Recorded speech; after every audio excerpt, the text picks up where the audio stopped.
Can it get any more incredible? Yes? It's all incredible. It's all wonderful.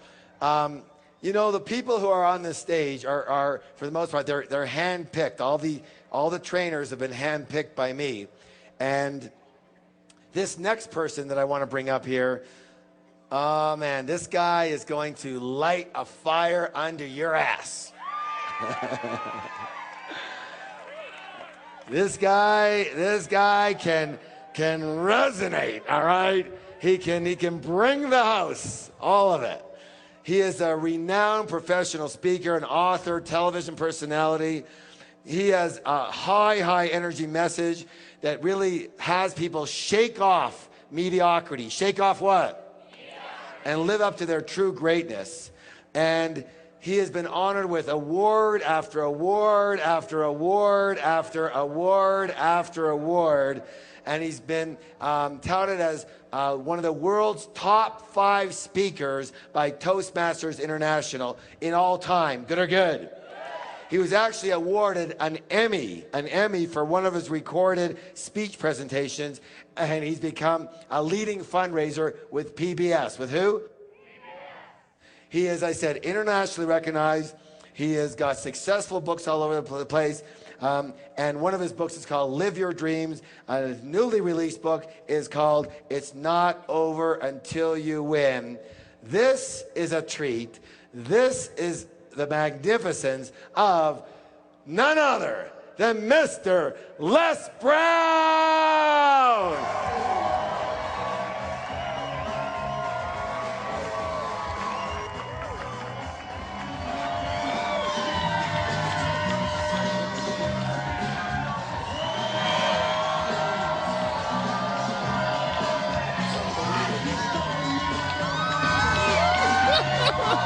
All right, let's get to it. It's so great to be here.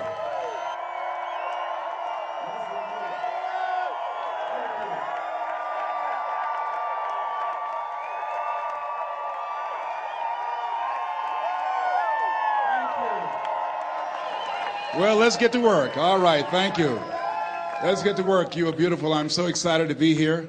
I'm very honored to be invited here by a man that I consider an icon when it comes to personal empowerment, a man who is truly a Renaissance man who's ahead of his time and having the vision and the dream to create a Woodstock of the mind. He's making history. T. Harv Eckert, let's give him a round of applause. Let's give it to him. Thank you so very much. Yes.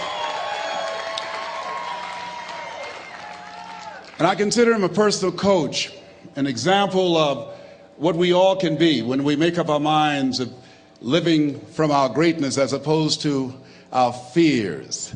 How many of you have some major goals you'd like to achieve? Raise your hands, please. Very good. I like to ask that question. There's no saying that says, if you aim at nothing in life, you hit nothing dead on the head. I've been looking at my life and reflecting on my life because 10 years ago I was diagnosed with prostate cancer. I stand before you because of God's grace and mercy and faith, and knowing that as we work together, as we believe in the possibilities of the fact that healing takes place first within, then without, the possibility is unlimited of what we can do. I'm going to do a national tour called You Are More Powerful Than Cancer. One of the things I think doctors should never tell anyone they're terminally ill. I think what they should say is that my knowledge and ability to help you has terminated.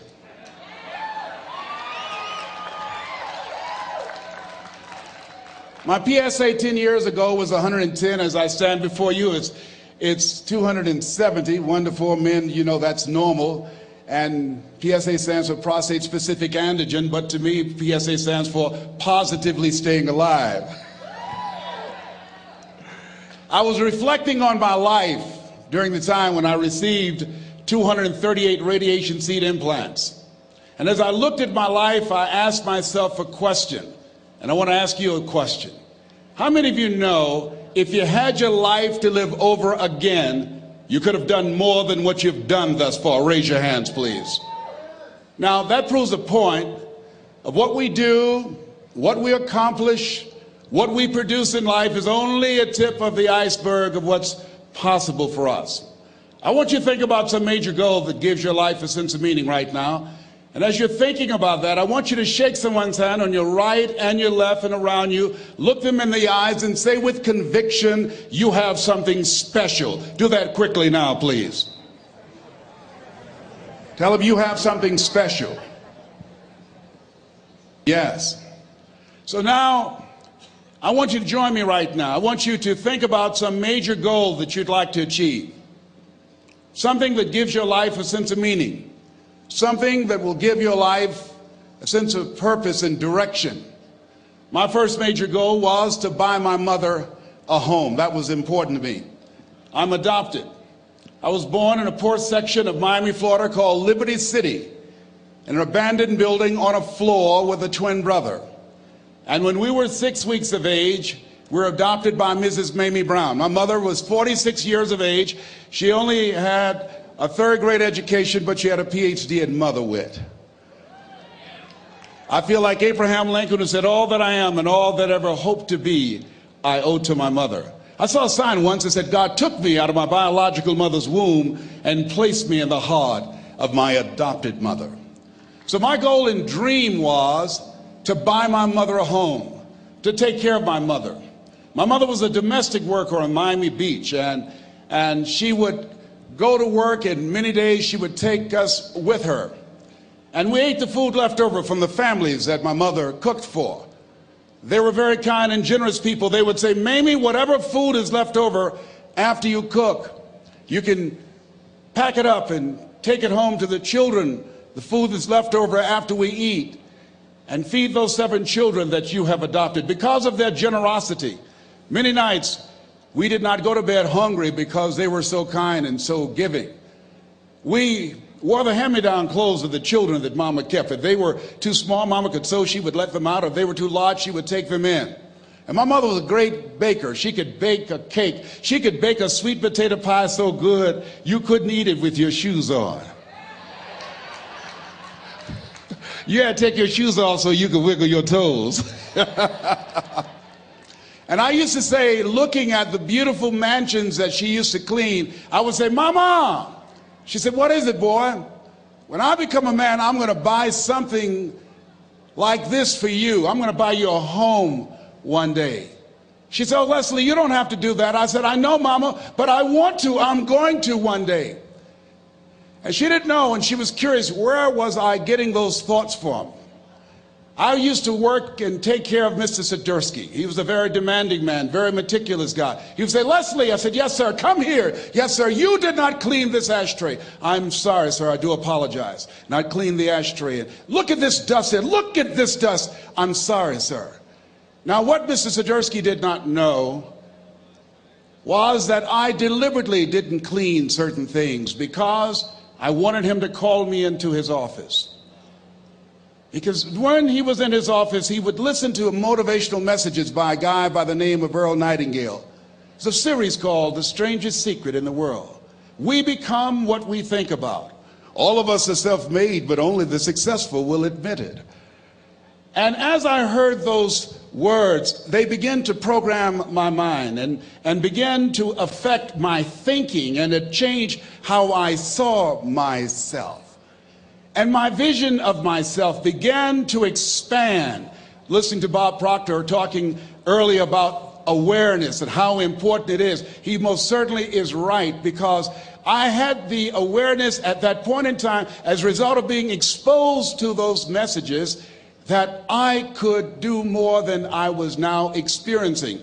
Even since I've been associated with working with Peak Potential, my level of awareness has expanded. Robert Riopel and Roxanne and Gail Kingsley, it began to expand all of the people that I've interacted with. Life is about expansion. Robert Schuller said success is never ending. And I want you to think about some goal that will give your life a sense of meaning and value. And whatever it is, I don't want you to limit it. I want you to expand it. I've found that most people fail in life not because they aim too high and miss. No, most people have been like me. Most people aim in life too low, and they aim too low and hit. I did that for many years, and many don't aim at all. So I want you to think about goals in 3 areas. Some personal goal that you'd like to achieve, something that gives your life meaning right now, and some career goal, some financial goal that you'd like to achieve, and your social contribution. Horace Mann said we should be ashamed to die until we've made some major contribution to humankind. My mother was a 22-year breast cancer conqueror. So before I leave the planet, my goal is to reduce the number of women who die from breast cancer in honor of my mother. How many men are over 40? Raise your hands, please. As a 10-year prostate cancer conqueror, my goal is to decrease the number of men who die from prostate cancer, encouraging you to get your PSA test if you haven't done so, or your digital rectal examination. And I'll be glad when they can check our prostate by looking in our ears. There's got to be a better way. I'm turning red as I talk about it, but you can't see it. A friend of mine, he's a urologist now, used to play a lineman for Ohio State University. He said, "Hey, Les, let me give you a free rectal." I said, "No, buddy, you too motivated." Hope we don't roll like that. Huh? My goal before leaving the planet is to reduce the number of kids that are impacted by autism, to find a cure for autism, to work to raise money and to raise awareness, to eradicate it from the planet before I leave here. What's your goal? What's your dream? What is it you want to do with your life? Dr. Joelle Martin said something that I love. She said, "What would the world be like if everybody lived their dream?" Here's what I've found about life. It's not as complicated as I used to make it. I think that life is about dreams and stories. Everything that exists, the world at one time was barren, but everything that exists, hotels, planes, they weren't here. Everything that we see every day, computers, all of the things that we see, someone had a dream. Someone had a dream of a person standing on stage and their voice being amplified so they don't have to scream and yell and could be heard by thousands. Someone had that dream of how to transport us from one place to the other quickly and safely. The clothes you have on, where you're now seated, all came out of somebody's dream, the world's greatest achievement. What is your dream? I said that you have something special. I didn't say that just to be kind. I said it because it's true. You are God's chosen vessel. You were chosen, 1 out of 400 million sperm.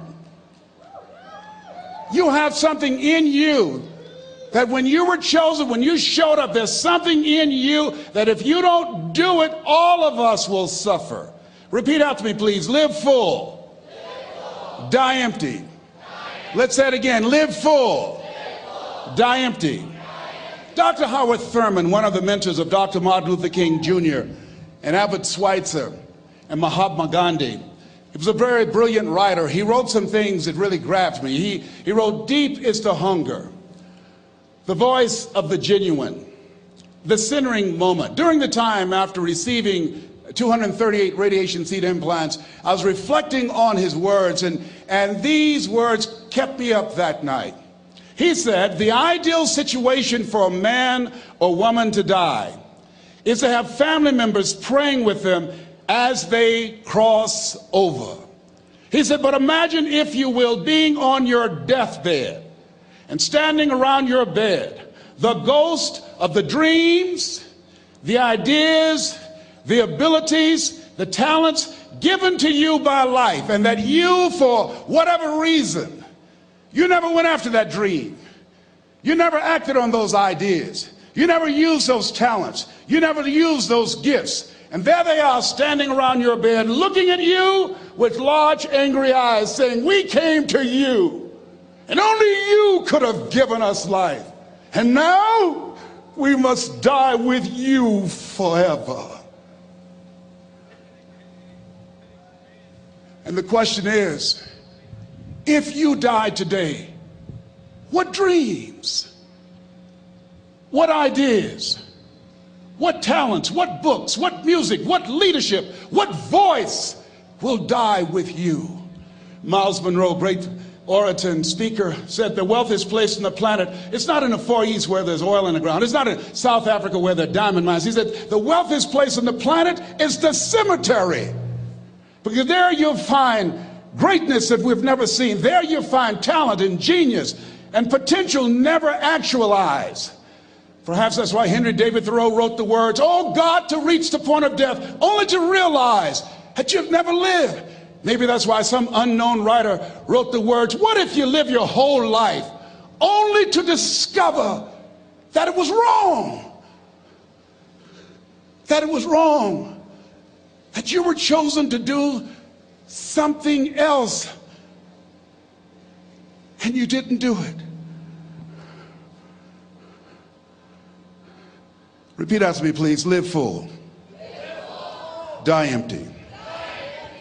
I want you to take some notes and some things, and I want you to think about your goals and dreams in the three categories that I mentioned: personal, professional, and your social contribution. How many of you are serious about your goals and dreams? Raise your hands, please.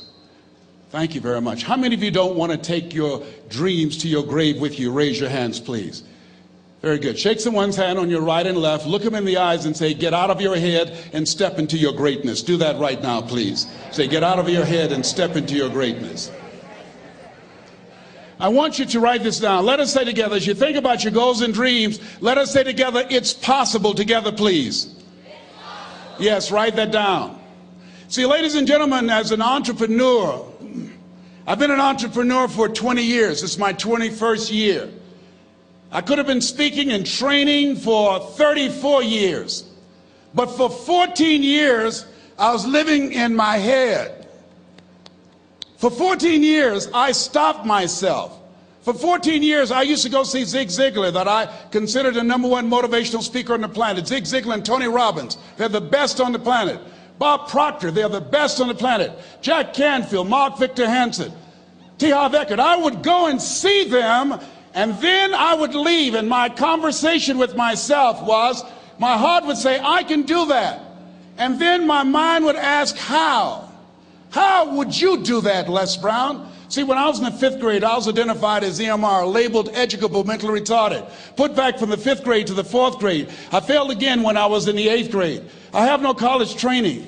And a man changed my life, and I'll never forget his name, Mr. Leroy Washington. He's in his 80s now, and he's blind from glaucoma, but he gave me a different vision of myself. I was in his class waiting on another student. He came in and said, "Young man, go to the board and work this problem out for me." I said, "Oh, sir, I can't do that." I said, "Why not?" I said, I'm not one of your students." He said, "Look at me." "Yes, sir. Go to the board and work the problem out anyhow." I said, "Sir, I can't do that." He said, "Why?"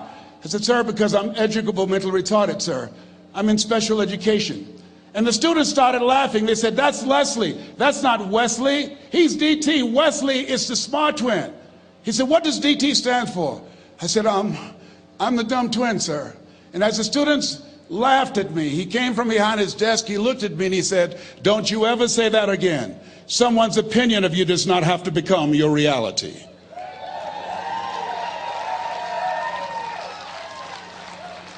On one hand, I was humiliated, but on the other hand, I was liberated, because he looked at me with the eyes of Goethe, who said, "Look at a man the way that he is, he only becomes worse. But look at him as if he were what he could be, then he becomes what he should be." And so we developed a relationship. And one of the things that I can just tell you as you think about your goals and dreams, all of us can say in a spirit of integrity that it's possible. That if anybody at any point in time lived their dream, then it's possible that I can live mine. And what I did was, I made a mistake. I looked at my goals and dreams, and my mind said, "How will you do that?" I went from my heart to my mind, and I stayed up there for 14 years. 14 years. I can't bring those 14 years back. Those years are gone. And I've made a mission in my life to help people to stop putting it off and procrastinating. How many ever thought about something you wanted to do and you procrastinated, you talked yourself out of it? Raise your hand, please. There's a proverb that says, "If there's no enemy within, the enemy outside can do us no harm."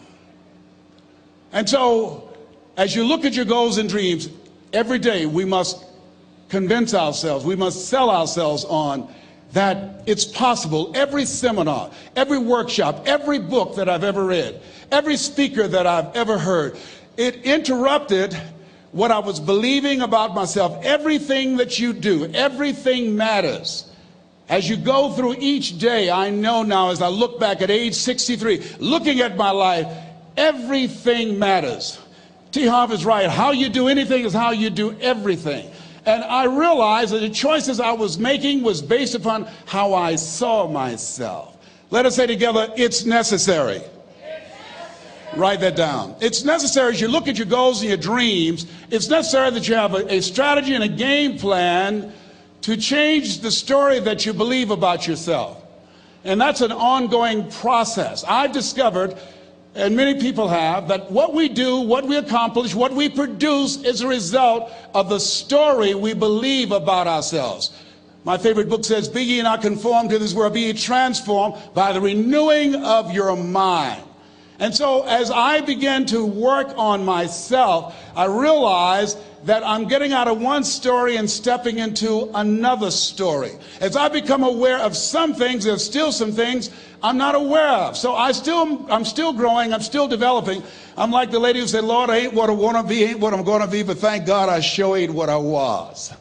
But I realized that you have to work on yourself on a regular basis, and write this down, for mental mindset.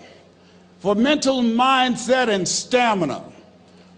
Because things are going to happen to you. I believe that the reason that most people go to their graves with their talents and abilities and skills in them is because of the fact, number one, many are like me. They didn't know that they didn't know and thought they knew. I thought I knew myself, and I really didn't know myself as well as I thought. I've discovered that sometimes people can take you to a place within yourself that you can't go by yourself. The other reason is I was afraid. I never worked for a major corporation. I wanted to speak for corporations. I was afraid I would be exposed because I don't have a college education. I felt inferior because of the fact that I don't have a college education. I allowed that level of fear of failure to stop me. And because I never had any experience in it, I assumed that I could not do it. I was paralyzing myself by believing and assuming the limited part of myself as opposed to believing that I had something special. You have something special. There's something you want to do. Because you don't know how to do it doesn't mean that you can't learn. I like something that I heard. You don't have to be great to get started, but you have to get started to be great. Repeat after me, please. Leap and grow your wings on the way down.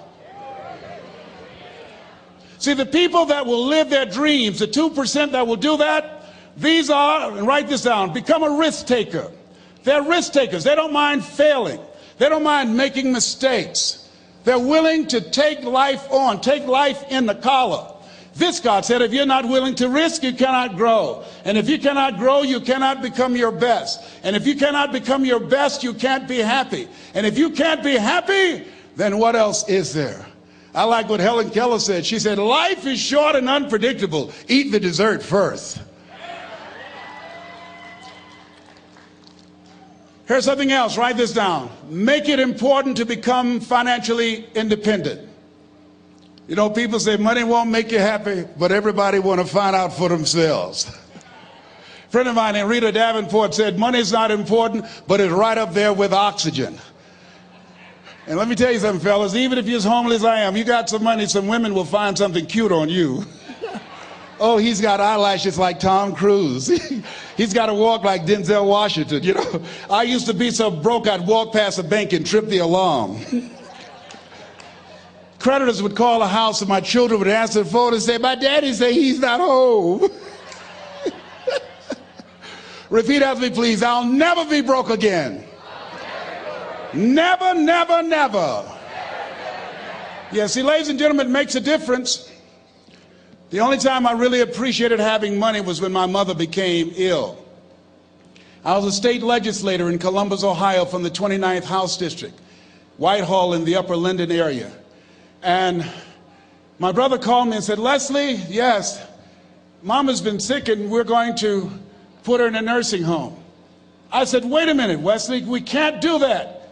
Get Margaret Ann on the phone. She's on the phone. Get Linda and Leonard. They're all here, Leslie. Listen to me. Mama used to work in a nursing home. She said she never wanted to go into one. I promised her when I was 10 that I would take care of her. We would do whatever was necessary to take care of her. He said, we knew you would feel like that. And this is why we did such a thorough job interviewing the various nursing homes. And we have found the one that's ideal, and Mama would love them. I said, hold it, just a minute. She didn't clean their behinds. She took care of us. See, I had a problem. I couldn't understand how one woman, third grade education, 46, domestic worker on Miami Beach, can raise 7 children who couldn't take care of themselves, but 7 children couldn't take care of one woman. I had a problem with that. I had a problem with that. So I resigned from the Ohio legislature and I went back to Miami to take care of Mama. And I'll never forget taking her to Jackson Memorial Hospital. And when we went in, the receptionist said, as she looked at my mother, looked at me, she didn't say, how you doing? Are you uncomfortable? Are you in any pain? My mother at that time, she was in her 70s. The lady just said, what kind of insurance do you have? And I stepped forward and I said, she has Les Brown Unlimited. Give my mother what she needs. I can write a check for it.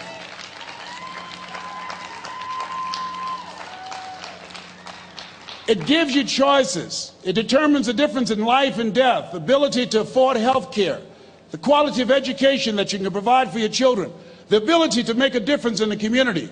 I'm doing training with young people in an area of Chicago called Englewood, where more young men have been killed in Englewood than in the Iraqi war, teaching them how to develop their minds, how to develop their communication skills, how to dress like a prospect rather than a suspect, how to stay away from negative people and develop the skills to make it in a global economy. Money makes it possible for me not to have to depend upon some government agency to make that happen. So as you look at yourselves, make it important that you find some way to use your talents and gifts that generate the income that allow you to control your destiny. I read something that said, either you control your destiny or someone else will. Here's the other thing. Repeat out to me, please. Take care of myself. Yeah, so you got to take care of yourself. I'm 63. I can do 140 push-ups nonstop after warming up.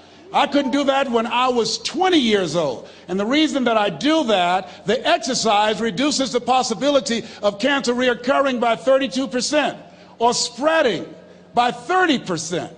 It helps to reverse the aging process and keeps you younger, keeps your mind sharper, and allow me to take care of my temple so I can continue to do my work, so that you can continue to do the good work that you were sent here to do. So you got to make it important to take care of yourself. Put that at the top of the list, because you can't do well and can't do good work if you don't feel good. We don't want to be like the man who said, if I'd known I'd live this long, I'd have taken better care of myself. Here's something else. Repeat after me, please. OQP. Only quality people. Yes, look at your relationships and ask yourself the question, Jim Rohn would ask this question, what is this relationship doing to me? Sidney Poitier wrote a book called The Measure of a Man. I love the tapes because I love his voice. He said, when you go for a walk with someone, something happens without being spoken. He said, either you adjust to their pace or they adjust to your pace. Whose pace have you adjusted to? MIT did a study, and the study indicated that you earned within $2,000 to $3,000 of your closest friends and associates earn. Who's impacting you? Who's in your ear? What influence do they have on you? Dr. Dennis Kimbrough said, if you're the smartest one in your group, you need to get a new group. So practice the principle of OQP, only quality people. And somebody's saying, Les, can I change them? No, it's a full-time job changing yourself. Some people are so negative, they'll walk into a dark room and begin to develop.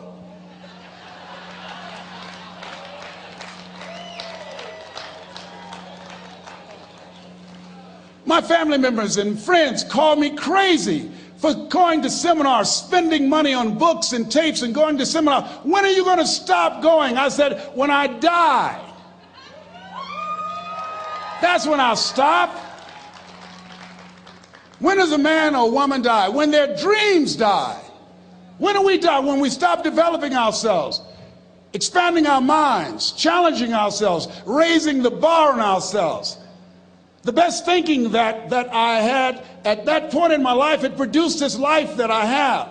I need some help. I'm where Einstein was. He said, the thinking that has brought me this far has created some problems that this thinking can't solve. I applaud you for investing in yourself, for coming here, flying thousands of miles, investing money in yourself. I can tell you, based upon my own experience, you have something special. You have greatness within you. What you're doing is different. You represent only 2% of the planet. One great American said, I choose not to be a common man. It's my right to be uncommon if I can. I seek opportunity, not security. I do not wish to be a kept citizen, humbled and dulled by having the state look after me. I want to take the calculated risk, to dream and to build, to fail and to succeed. I refuse to live from hand to mouth. I prefer the challenges of life to the guaranteed existence, the thrill of fulfillment to the still calm of utopia. I will never cower before their master, nor bend to any threat. It's my heritage to stand erect, proud and unafraid, to face the world boldly and say, this I have done. That's what it means to be a part of peak potentials. Your unquenching desire, an uncommon desire to manifest your greatness. Give yourselves a round of applause.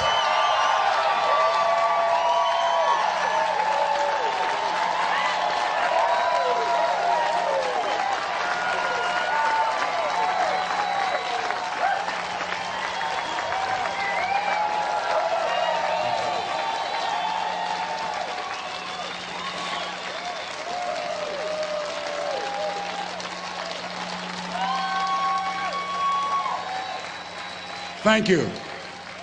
The other thing is you look at your goals and look at your dreams. Repeat out to me, please. I will fail my way to success.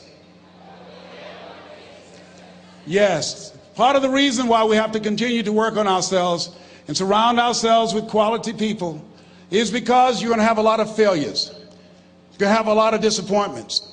Maya Angelou said, and it's true, I found it in my case, that most people go so far in life and then they park. They stop dead in their tracks. Why? Because they take some hits. When you have a goal and dream, think it not strange that you'll face the fiery furnaces of this world. You will have tribulations. Things are going to happen to you. I was in pursuit of my dream, and all of a sudden, boom, I got hit. A person that I thought I would be with for the rest of my life, I thought was my soulmate. I went through a divorce. I was embarrassed. I was humiliated. How can I teach people how to live their dreams? And I wasn't able to make my marriage work. I questioned myself. I took another hit. My mother was diagnosed with breast cancer. Then I was diagnosed with prostate cancer. Then my best friend from the second grade, Alexander Wims, he was diagnosed with cancer of the liver. I took a hit, and life staggered me, and I parked. And I didn't turn on my emergency lights because I didn't want to call attention to myself. I didn't want anybody to come and say, hey, do you need a jump? No, I don't need a jump. I'm not out of gas. My battery is not dead. My heart is beating. I'm parked. Leave me be. I'm parked. I was in my comfort zone.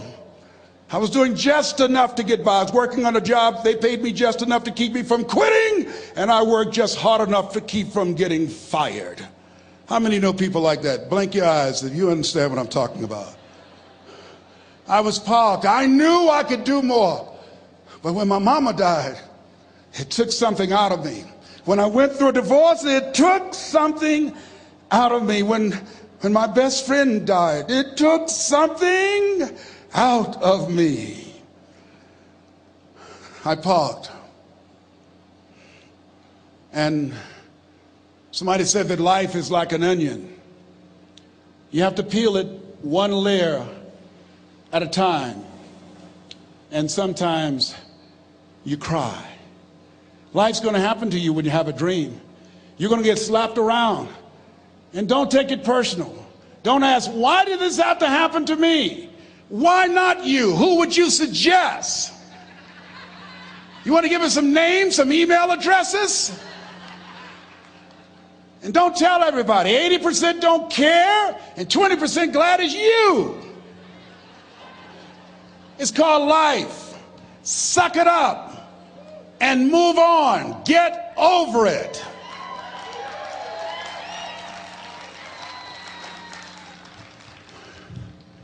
It happens to everybody. Here's the other thing: as you look at your goals and look at your dreams, when you're going through some stuff, repeat out to me, please. When things go wrong, don't go with them. Yes, write that down. When things go wrong, don't go with them. When you're working on a business deal, you're counting on some money. Someone said you will get the loan, and it falls through.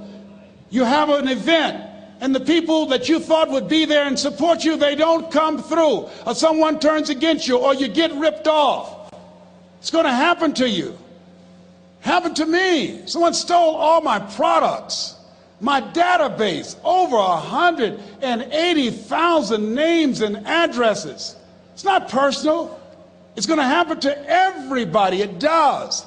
8 out of 10 millionaires have been financially bankrupt. Walt Disney had he filed bankruptcy 7 times and had 2 nervous breakdowns. It's called life. But I got a saying: when life knocks you down, try and land on your back, because if you can look up, you can get up. You've got the power in you to do that. You've got something special. You've got comeback power. Here's the other thing. Let us say together: it's possible. It's necessary. It's me. Yes, write that down. It's me. Take ownership for your life. Nobody can live your dream for you but you. Nobody's going to take care of your business like you. Stop coming up with excuses. Don't give yourself permission to continue to live a small life. You can't fit a big dream into a small life. Give yourself permission to go for it, to test yourself, to challenge yourself, to live full. I like the saying: always strive to get on top in life, because it's the bottom that's overcrowded. The reason you're here is because there's something in you that says, I can do more. This just can't be it. There's something in you. There's a calling on your life. There's something in your heart that caused you to get dressed and spend the money to go to seminar after seminar and listen to message after message and speaker after speaker. Because there's something in you that tells you this is not it for you. You have not peaked here. There's more in you that you are expressing. Eye has not seen, ear has not heard, nor has entered the heart of mankind what's in store for you if you challenge yourself, if you persist and persevere, if you take ownership for your life. George Bernard Shaw said the people that make it in this life, they look around for the circumstances that they want, and if they can't find them, they create them. Create what you want. You have the power in you to do more than you can ever begin to imagine, to control your destiny, to make a difference in our children, to make a difference on the planet, to make an impact. Let us say together, it's me. And let us say together, it's hard. Say it like you know it. Say, it's hard. Ladies and gentlemen, it's hard. There are people who have seen their retirements taken away from them by the corporations that they work for. They were within 2 or 3 years of retiring, and they had it taken from them. The #1 entrepreneurs in this country now are senior citizens. The #1 employer, #2, McDonald's and Walmart. And there's nothing wrong with those jobs. I guarantee you those people did not have a plan to end up living their lives at the end of life with those types of jobs. And they didn't have a plan like you have, and while you're investing in yourself, not to. And it's hard. There are people making choices between purchasing prescription drugs or paying for gas or a mortgage note. It's hard when you're working on a job for 20 years, 30 years, give them some good years, and then they come in and tell you, we've downsized. In other words, you're fired. And then you have to start all over again. How many of you know it's hard? Raise your hands, please. It's hard. And it's not fair. One of the things I like about T. Harv is he talks about work and investing in yourself. It's not fair when people are going up against that kind of stuff to tell them just think positive and be enthusiastic and everything will work out all right. Ain't that kind of party. It's hard. Life will put some knots on your head. I bought my first home for my mother. I was rushing, didn't know what I was doing, and I bought a home that had a lien against it. And they called me, Mr. Brown, yes, there's a lien against your property. We need $55,000 if you're going to stay there. Wait a minute, sir. I just bought this home. The guy told me there were no liens against it. I'm not the one that owe you the money. You should have checked that out, Mr. Brown. Come on. I called my attorney. We followed up. Yes, Les, there's a lien against the property. But he told me there were no liens. He lied, obviously. Oh, my God. He told me he wanted to help me because he admired the fact that I was buying this home for my mother and that he was adopted, and he identified with me. Les, he suckered you. He played you, man. So what? Well, would they take payment arrangements? What about $5,000 a month? They want all the money, Les. They want all the money, or you're going to have to get out. The house is going up for sheriff's sale. Do you have it? No, I don't have it. Can they give me some time? Tell them to give me 3 months, please. Give me 3 months. My mother's in her 70s, man. She has a bad heart. Don't do this to me. This is my dream. Don't do this, man. Please, let me talk to them. Les, I'm talking to their attorney. They don't want to talk to you. I've got to talk to their attorneys. Do you have the money? No. Will they give me 3 months? No. What about 2 months? No, Les. They want the money in 7 days. Oh, my God. Let me call you back. I'm not sure. And I walked the floors thinking, God, how could this happen to me? I got to figure this out, huh? I got to figure this out. And it seemed like the days are just ticking off, ticking off. Thursday, I had to call them and let them know. They called me, Les, do you have the money? No, I don't. Friday, you have to leave. The sheriff will be there. You're going to have to leave, Les. They're going to take my house. What about my down payment? You lost it, Les. You lost it. Okay. I got to go. Yes. I prayed, Lord, please, if you show me that you're real, if you're really real, you think Paul worked for you, you haven't seen anything. Don't let me lose this house and watch what I'll do for you. I was trying to cut a deal. Have you ever tried to cut a deal? It's amazing how spiritual you get when you get in trouble. You know what I mean? When I was diagnosed with prostate cancer, I was going to bed with the Bible and the Holy Quran and Science of Mind and Joel Goldsmith, everything I could find. I was praying to Jesus, Yahweh, Melchizedek, everybody. I was calling on everybody. It's amazing. And here I was walking the floor at 3 o'clock in the morning, and I had to go and wake my mother up. I got on my knees and I said, Mama, I need you to wake up. She said, what's wrong, Leslie? I can hear you walking back and forth. I'm not asleep, son. I said, there's something I need to tell you. She said, your eyes are red. Why are your eyes red? Because I feel so stupid now. Why? We got to move tomorrow. Why, Leslie? There's a lien against the property and they want $55,000 and I don't have it. And we're going to be set out tomorrow. We have to go back to Liberty City. So she said, it's okay. I don't like this house anyhow. I said, why? She said, because of my arthritic knees, it hurts my knees when I go up the steps. I said, and why didn't you tell me? Because you were so happy. I just said it because you were happy. I'll live in a shack with you, boy. I love you. It's not the house. I love you. I love all my children. I said, thank you, Mama. Thank you.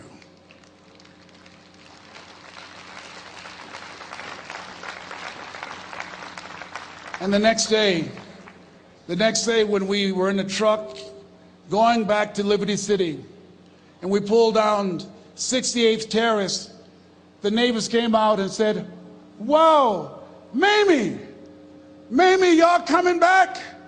Are you back? Yes. What happened to the home your boy bought for you? Those boys you adopted. Leslie didn't do a title search. He made a mistake. And boy, I was so humiliated. How many ever made a mistake that you were just humiliated? Raise your hands. I was devastated. I was taking the furniture off the truck, and my mother came, and I was crying. And she said, boy, I said, yes, ma'am. She said, hold your head up. I said, Mama, I can't.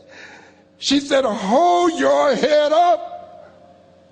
I said, why? Look what I've done. She said, it's okay.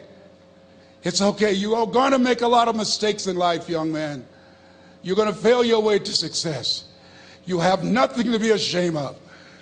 Keep your head up and take that furniture back in the house. I said, yes, ma'am. And I learned something from that. If you ever go through something, hold your head up. If you ever make a mistake, hold your head up.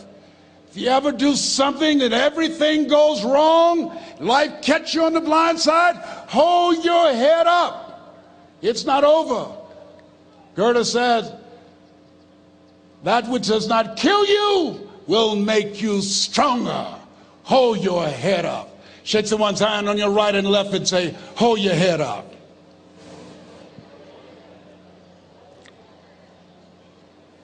Here's something else, ladies and gentlemen. Repeat after me, please. You got to be hungry. Everybody together, you got to be hungry. I'll never forget Mr. Washington said, Mr. Brown, yes, sir. What do you want to do with your life, young man? I said, sir, I want to be a disc jockey. He said, Mr. Brown? I said, yes, sir. He said, you got to be hungry. I said, what do you mean by that? He said, people that are hungry are willing to do the things today others won't do in order to have the things tomorrow others won't have. People that are hungry are willing to invest in themselves. People that are hungry will go to seminars and workshops. People that are hungry are always searching, always seeking higher ground. So how do you want to make it? I said, I want to be a disc jockey. He says, good. Here's what to do. He said, I want you to read 10 to 15 pages of something positive every day. He said, you don't get in life what you want, you get in life what you are. You must program yourself to success. He said, I want you to listen to Earl Nightingale and Zig Ziglar. Listen, faith comes by hearing and hearing and hearing.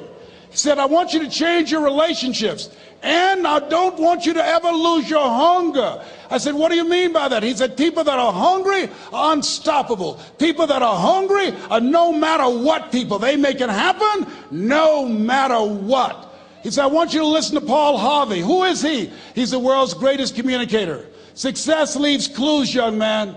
Always listen and follow people who are doing what it is you want to do at the level you want to do it and learn from them. I told T. Hobb when we were standing by the stage, I said, hey man, I want to work more with you. I want you to coach me. I want to learn from you. See, I found you're never too old to learn and you're never too young to teach. Always have a thirst for learning. So I listened to Paul Harvey every day on the radio. While in school, I would go out and listen in his car. He gave me his keys. I was working to develop myself.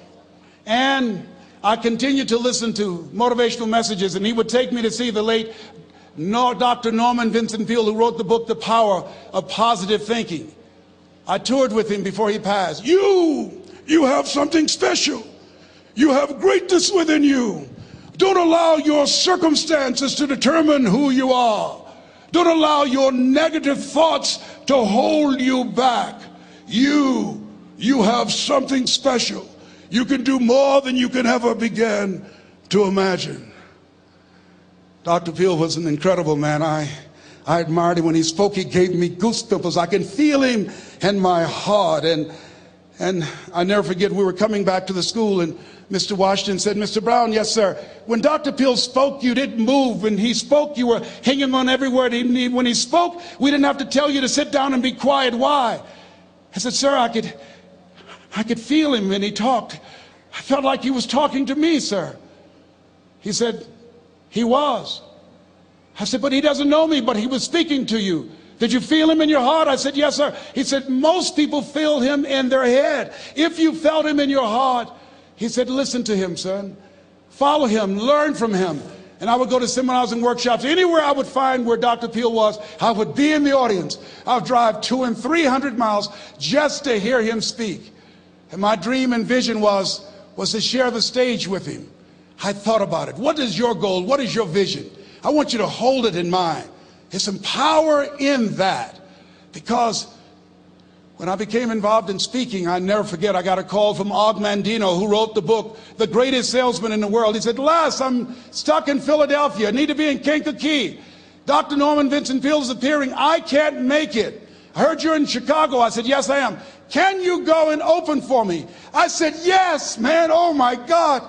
Dr. Peale, I said, yes, I'd love to do it.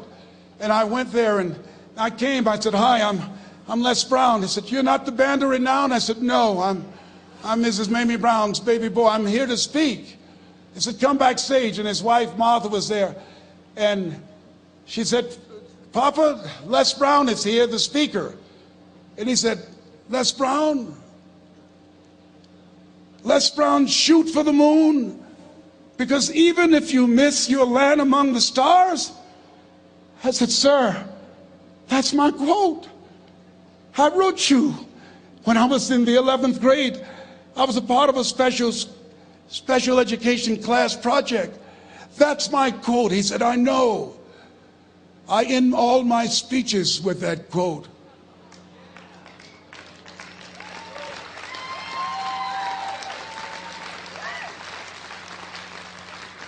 And Dr. Peale had a great sense of humor. A young man was backstage, and I had so many questions to ask him, and my mind froze up, and the young guy said, Dr. Peale, how old are you? And he was up in age. He said, Sonny, I'm 92. The young man looked at him and said, I don't know if I want to live to get 92. He said, that's because you've never been 91. So I did the things that Mr. Washington suggested. I listened to motivational tapes on a regular basis. I would go to seminars and workshops whenever Zig Ziglar and Dr. Dennis Waitley and Jim Rohn would come to town. And I said, sir, what do you want me to do now? He said, Mr. Brown, I've given you everything that I can give you. He said, develop your mind, put your money where your mouth is, continue to learn how to be an effective communicator, because once you open your mouth, you tell the world who you are. And always surround yourself with OQP, only quality people. So I went to apply for a job on Miami Beach, WMBM radio station. Milton Butterball Smith was the program director. Hello, Mr. Butterball. How are you, sir? My name is Les Brown, sir. I'd like to be a disc jockey. He said, young man, you have any journalism in your background? I said, no, sir, I don't. You have any experience in broadcasting? I said, no, sir, but I practice all the time, sir. Let me audition for you, sir. Let me show you how good I am. All I need is a shot, sir. He says, no, we don't have any job for you. How many ever been rejected? Raise your hands, please. I was devastated. I went back and I told Mr. Washington, I said, Mr. Washington, they said no. He said, don't take it personally. Most people are so negative, they have to say no 7 times before they say yes. He said, you got to be hungry. Know your vitamin. Go back again. I said, yes, sir. Hello, Mr. Butterball. How are you, sir? My name is Les Brown, sir. I like to be a disc jockey. Young man, weren't you here yesterday? Yes, sir, I was. Didn't I tell you no yesterday? Yes, sir, you did. Then why are you back today? Well, sir, I didn't know whether or not somebody was laid off or somebody was fired, sir. Nobody was laid off or fired. Now, get on out of here. I came back the next day. Hello, Mr. Butterball. How are you, sir? My name is Les Brown, sir. I like to be a disc jockey. I know what your name is. Weren't you here the last 2 days? Yes, sir, I was. Didn't I tell you no the last 2 days? Yes, sir, you did. Why are you back? Oh, sir, I didn't know whether or not someone got sick or someone died, sir.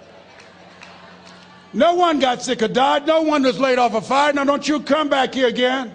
I came back the next day talking loud, looking happy like I was seeing him for the first time. I said, hello, Mr. Butterball, how are you? He looked at me with rage. He says, go get me some coffee. I said, yes, sir.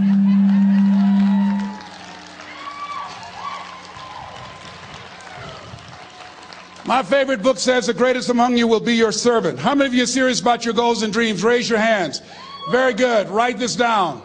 Provide more service than you get paid for. Provide more service than you get paid for. I go to a lot of seminars and workshops. And one of the things I know about T. Harv Eckert, and when I was sitting in the class with Robert Ruppel and all of the other presenters, they hold themselves to high standards. And they provide more information than anybody else in the industry, bar none. They hold nothing back because their commitment is for your success. And when you hold yourself to high standards, write this down, impact drives income. That's why you're here. Because the training, the seminars, been making a difference in your life. If they did not have impact, 200 or 300 people would be here, if that amount. Impact drives income. So I became the errand boy for the disc jockeys. I would go get their lunch and their dinner, and I would bring it to them in the control room, and I'd watch them working the control boards, knowing my time will come. Write this down. I expect to reach my goal. Yes, you want to operate with a spirit of expectation. I expect to reach my goal. So I started preparing for the next position. Never forget one quote that I heard. As you look at your life, you look at your goals and dreams. It's better to be prepared for an opportunity and not have one than to have an opportunity and not be prepared. If you expect to reach your goal, prepare yourself now. And so then pretty soon, the guys at the station, they begin to take a liking to me. Write this down. Build relationships. As you're aware, people deal with people that they know, like, and trust. And so they would say, Leslie, yes, sir. Come here, yes. Come outside. Who did this? Oh, your car? Yes. Who cleaned my car? I did, sir. I would wax their cars on the weekend, inside and out. How much do you charge? Oh, nothing, sir. I just wanted to help out. I was providing more service than I got paid for. I was building relationships. They said, whoa, look here. Donna Ross and the Supremes are coming to town. The Four Tops and the Temptations. Here are my car keys. Pick them up for me. Take them to the Fontainebleau Hotel on Miami Beach. I said, yes, sir. I would drive them all over Miami Beach in the big, long Cadillacs. I didn't have any driver's license, but I was driving like I had some. Then one day, it was a Saturday afternoon. A disc jockey by the name of Rockin' Roger was drinking while he was on the air. It was a Saturday afternoon, and I was the only one there. Rockin' Roger got so drunk, he could not complete the show. He started slurring his words. He's about to fall off the chair. And there I was, looking at him through the control room window, walking back and forth, young, ready, and hungry. I was saying, drink, Rock, drink. Drink, Rock. I'd have gone and get him some more if he'd asked me to. Then pretty soon the phone rang. It was the general manager, and I answered the phone. I said, hello? He said, young boy, this is Mr. Klein. I said, I know. He said, Rock can't finish his program. I said, I know.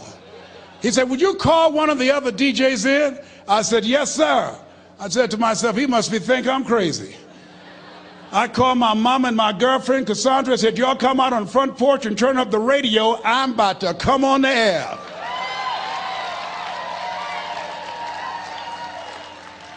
I waited for about 20 minutes, and I called him back. I said, Mr. Klein, I can't find nobody.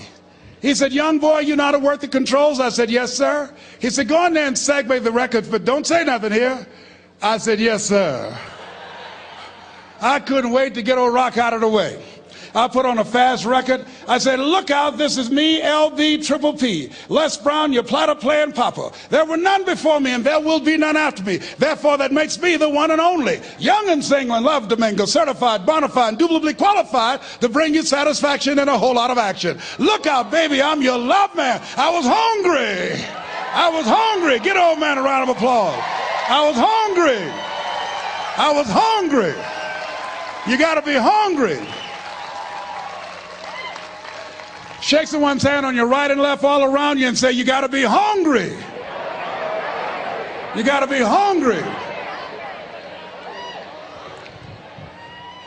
To get those dreams out of your head and step into your greatness, you got to be hungry.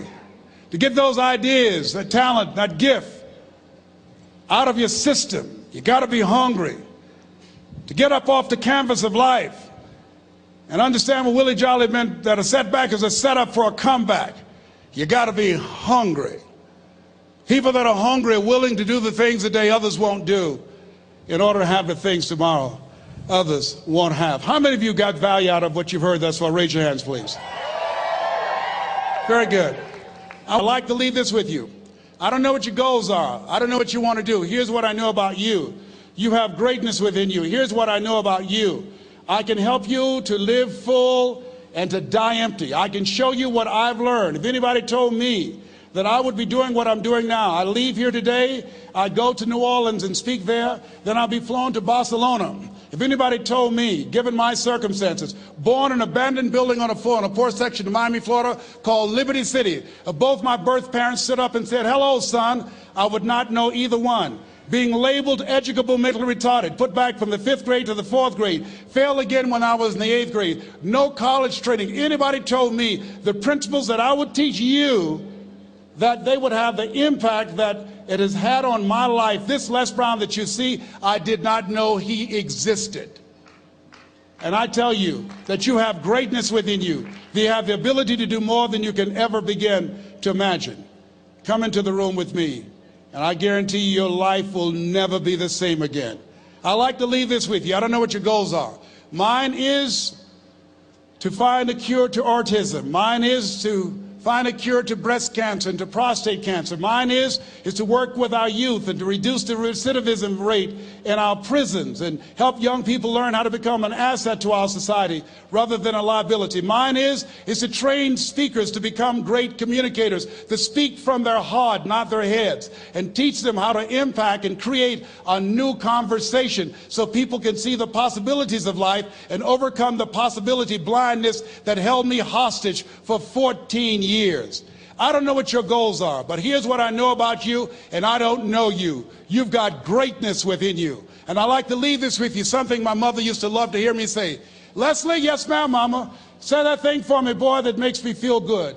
I dedicate this to you, to the greatness in you, and to the dream that you showed up on the planet to produce. And it's simply this: if you want a thing bad enough to go out and fight for it, to work day and night for it, to give up your time, your peace, and your sleep for it, if all that you dream and scheme is about it, and life seems useless and worthless without it, and if you gladly sweat for it and fret for it and plan for it, and lose all your terror of the opposition for it, and if you simply go after that thing that you want with all of your capacity, strength and sagacity, faith, hope and confidence, and stern pertinacity, if neither cold poverty, famish or gulf, sickness or pain or body and brain can keep you away from the thing that you want, if dogged and grim you besiege and beset it, with the help of God you'll get it. God bless you. God bless your dream. God bless peak potentials. God bless America. Thank you very much.